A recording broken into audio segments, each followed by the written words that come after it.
جادو اور دشمن کے شر سے بچنے کا وظیفہ۔ السلام علیکم۔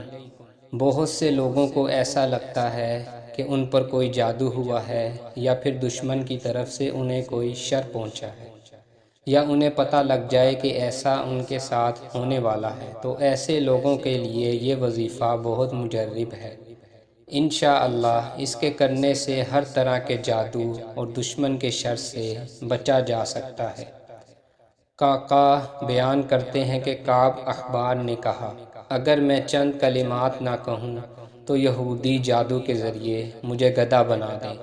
ان سے پوچھا گیا وہ کلمات کون سے ہیں؟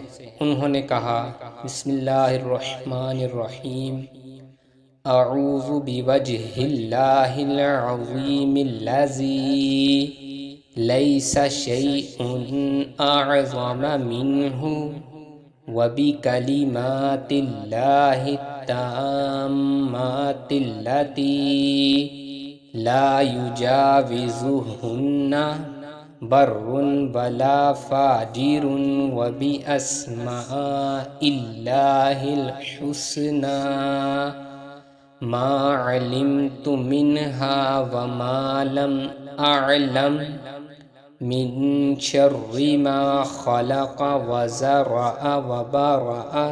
ترجمہ: میں اللہ عظیم کے چہرے کے ذریعے پناہ حاصل کرتا ہوں جس سے بڑھ کر کوئی چیز نہیں، اور اللہ کے کامل کلمات کے ذریعے پناہ حاصل کرتا ہوں جن سے کوئی نیک تجاوز کر سکتا ہے نہ کوئی فاجر، اور اللہ کے اسماء حسنہ کے ذریعے جنہیں میں جانتا ہوں اور جنہیں میں نہیں جانتا ہر چیز کے شر سے پناہ چاہتا ہوں جو اس نے پیدا فرمائی اور پھیلائی اور مناسب بنائی۔